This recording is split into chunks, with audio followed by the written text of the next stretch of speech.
Hey everyone, my name is Connie and I am a local autism mom. So what are visuals? Visuals you'll commonly hear in the autism community. They are essentially little social stories or little routine cards that essentially describe step by step breaking down whatever the task is at hand. I'm including a few examples of visuals that I've personally created and that our family is using. It can be anything from out the door routine in the morning, getting dressed, brushing your teeth. It can be desktop reminders, any sort of little visual snippet that helps your child remember in a moment or when starting a routine, all the little pieces that they need to be reminded of, that is a visual. So I know a lot of parents are really hesitant to start using and creating visuals. They may think that they're a little babyish, especially if they're being used on older children. But I have to tell you, my son, for example, is 10 years old, and we've been using visuals right from the start of diagnosis, 3.5 years old. And to this day, we are still using visuals in our home, and he has zero issue with them. What visuals can do for your family and for your child, I noticed for myself as a mom, visual schedules have helped me not have to talk so much and to provide so many reminders. In the morning, for example, if my son comes downstairs and I can see that he's missing his socks, he's missing a sweater, it's winter time, I can just say to him, Jay, you're missing some things. Can you please go back upstairs and go take a look at your morning getting dressed routine? And that prompts him to go back upstairs, look at his visual, because his visual will clearly show that, for example, in the winter or wintertime getting dressed visual includes socks and also to provide and bring down a sweater. So I no longer need to prompt him, where's your socks? Where's your sweater? You're not dressed properly. Instead, I just merely point him back to his visual and he can use his own executive functions to make his way through the visual and to see what steps he has reached. And that's a life skill that as he gets older, and to be honest with you, now at 10 years old, he doesn't really forget those items anymore because the visual has been ingrained in his brain and he just sort of knows what to look for. So mom, dad, family, it'll prevent you from having to talk a lot more. In addition, visuals are known to help reduce anxiety in children. When children are not sure sort of what to expect, what's coming next, even what's happening in their day, it can build up a lot of anxiety, and it can also start showing some behaviors, because sometimes when kids don't know what to do with themselves, they may start acting silly or they may start annoying their siblings. So providing a visual schedule of the day or of a specific activity, it also helps reduce that anxiety, reduce that unknown, and you may find that as a result, your child is more compliant and in a better mind frame when completing that task. So overall benefits to behavior and also overall benefits to the outcome. If the child knows exactly what's to be expected in a social scenario or during a routine and is able to follow the visual to sort of work their way through what the expectations are and what the desired outcome is, it helps prevent them from making mistakes and also just setting them up for success to begin with. Socially, visuals can be very beneficial, especially in a classroom setting. Instead of a teacher constantly needing to, for example, call a child out or remind them of their classroom rules or appropriate desk reminder behaviors, a teacher can merely go up to the child's desk, for example, and if they have the desk reminders posted in the corner of their desk, their teacher can come up with a code symbol or perhaps even just go over and tap a little bit on the visual discreetly to the child, just sort of to remind them that, maybe you're talking a little bit too much, or maybe you're a little bit fidgety in your seat, and no longer does that child need to be called out or reminded in front of an entire class on their behaviors. They just need maybe a little tap or a little cue to sort of bring them back down to what the expectation is in that moment. So tons of benefits to using visuals.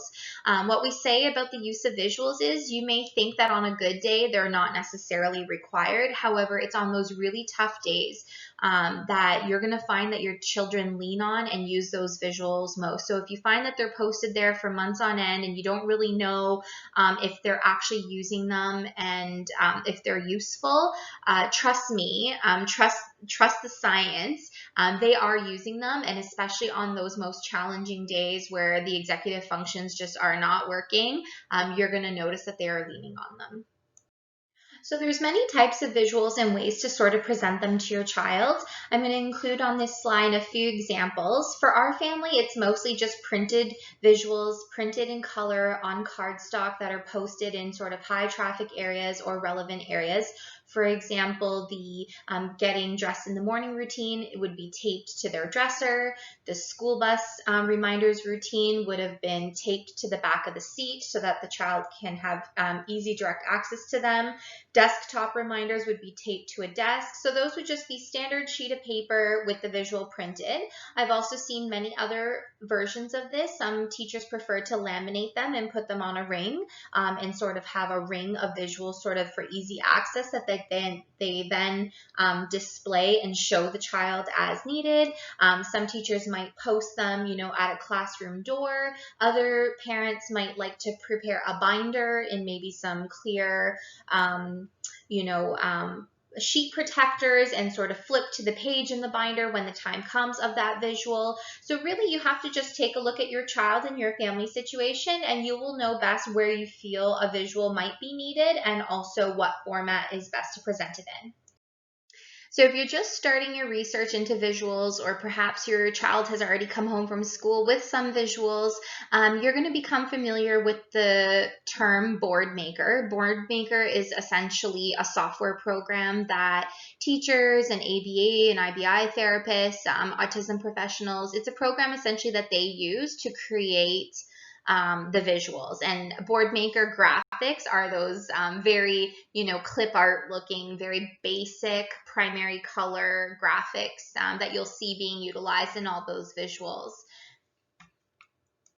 So a lot of times parents get stuck on the fact that Boardmaker is a pretty costly piece of software and that they don't have it or have access to it, or they don't know how to use it. So they sort of give up on the idea of visuals or think that it can only be something that comes at a school or professional level. And so in this video, I'm actually going to show you a cheat roundabout way for you to get those Boardmaker graphics and use those Boardmaker graphics for your own visuals at home that you can also share with your school.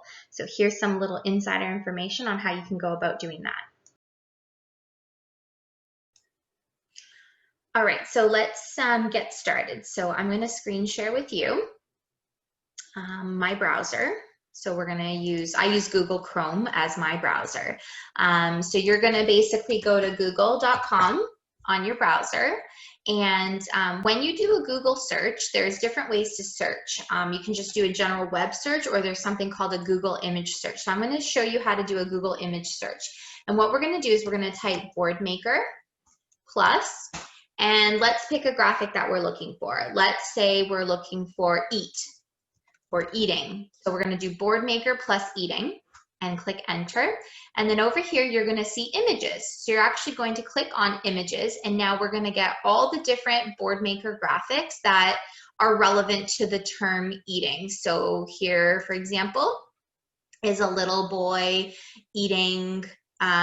Here's another little boy eating. You can basically scour through all the different search results that came up. Here's a little boy drinking if needed. There are tons of different versions, for example, to demonstrate eating. So you would essentially find the one that's most relevant to what you're working on, and then you hover over it here in the larger version. You right click on it, and we're going to click copy image. That's all I want you to do right now is copy image.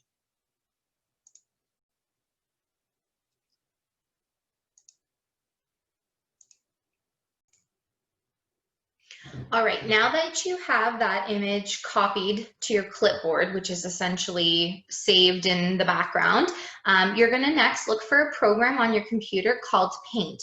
This is a standard free program that is on any Microsoft computer or laptop. So once you've located the Paint program on your computer and you open it up, you're going to get a blank screen like this, and then you're just going to paste.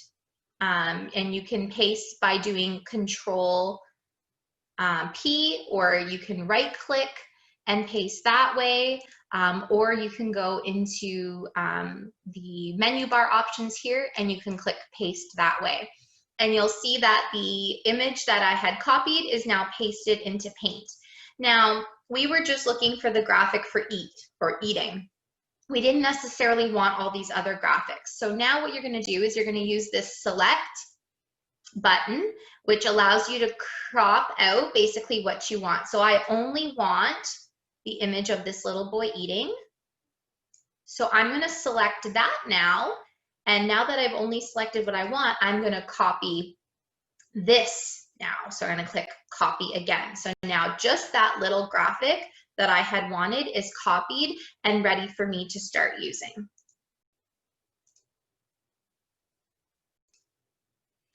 If you've been following my other posts, you'll know that I maintain a Google Drive that's available to anyone that has the link. And I've included the link to that on this slide that you can use, or you may have received it elsewhere. But if you click on that link, you'll come here, which is my Google Drive, open to the public, of all my different autism resources. Now, what I want you to do is I want you to go into the visuals folder. And in that visuals folder, you will see all the different visuals that I have created in the past. You can now use this image that you've copied and that is on your clipboard to start using any of the templates here that I have provided to start making adjustments to create your own visuals. So for example, here is a circle time docx document, which means it's a Word document. You'll be able to open this document and you'll be able to paste over any of the other images that I have in here and start using this as a template for your own visual. Let me show you how to do that.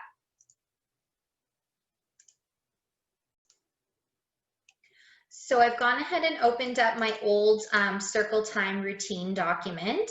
And from here, we can start editing to create a new one. So remember, we had copied an image of a boy eating. So what we can do is, instead of now this being a circle time routine, we can make this, for example, a breakfast routine.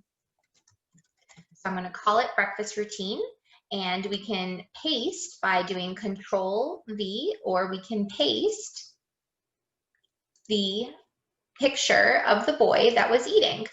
And we can add and remove and change the sizing. We can also continue with my boxes here that I've done, or perhaps we don't need all these additional graphics. We can start deleting boxes. So I'm not sure what type of skills you have currently with using document processors such as Microsoft Word, but if you're somewhat handy and familiar with Word, you can very easily use the templates that I have started to create your own visuals, whatever is relevant to you and whatever would work with your family. You can also open up a blank, brand new document, file new, blank document, and you can start from there. And then obviously you're going to have to start getting into formatting in whatever way works for you. So I designed my visuals with a certain look that I maintain, and that's why I always prefer to copy a previous schedule that I've done and then just relevant new graphics based on the routine I want, in order to kind of keep a consistent visual for my child. If you design your own template and look that you prefer, you can also maintain that, and your child will become used to the fonts and the structure and the layout that you've presented them with. And it's also really good that whatever you're doing at home and you're doing at school, that they're similar. So use these basic functions that I showed you of searching on Google for Boardmaker graphics, using the Paint application to paste those graphics and crop them and crop the elements that you see relevant, as well as then pasting them into a Microsoft Word or other document processing software in order to start creating your own visuals. And once again, you can do that from scratch by opening up a blank document, or you can use my templates in order to create your own. So that's all I have for you today, folks. I hope you found this video on the benefits of using visuals, what they are, how to create them, what is Boardmaker, how can I get free Boardmaker graphics. I hope that you learned a lot from this particular video. If this is my first video that you're watching, please be sure to check out my YouTube channel and scroll through all the other ones that I've posted in the past. If you are new to your diagnosis and just beginning your journey, I have some really good resources on that. And I'm hoping to continue posting new videos of other other resources and things that sort of come up that I'm seeing commonly asked for in the local mom groups and autism community groups. And if you have any suggestions or anything that you'd like me to cover, please feel free to comment or email me. I'd love your suggestions, and I'd love to create more content that's relevant to being an autism parent in our community. Have a great day, guys.